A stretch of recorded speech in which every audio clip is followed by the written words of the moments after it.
The second personality I'd like to talk about was Wahab ibn Abdullah Kalbi.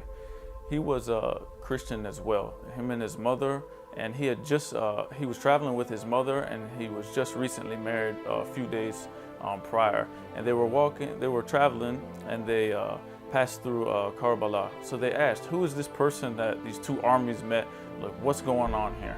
So they told his mother that this is Hussein, a son of Ali, and this other army is from Yazid, the ruler of the time, and they've come to kill Imam Hussein, the grandson of the Prophet. So she told her son, she was like, son, do you know what happened with his father Ali? And he was like, no, I don't know the story. She told him, she said, when I was pregnant with you, I had a difficult pregnancy. So we went to Imam Ali alayhi salam, and we told him, you know, you were the Khalifa of the time and the ruler of Allah on earth.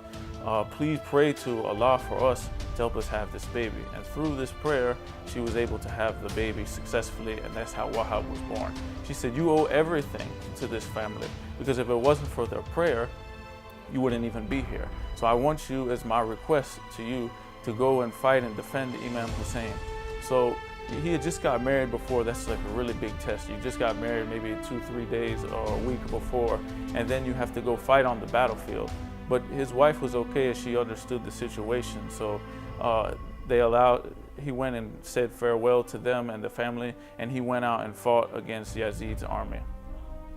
He fought until they captured him, and then when they captured him, they cut his head off, and they threw it. They were so brutal animals. They threw the head at the mother, and she picked up the head and kissed it, and she said, what we give, we don't take back.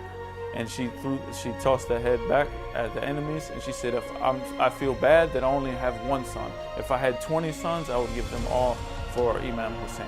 And they were once a Christian. They saw all this oppression taking place towards the family of the Prophet, and they stood up and they rose and they defended, because they chose the side of what was right against what was wrong. When they captured, after everybody was killed, and they came and burned the tents of the women, and they came and they saw Wahab's wife, she was crying, and one of the enemies in the other army, they hit her with a club on the head, and she was also martyred. And she was the first woman that was martyred for Imam Hussein alayhi salam.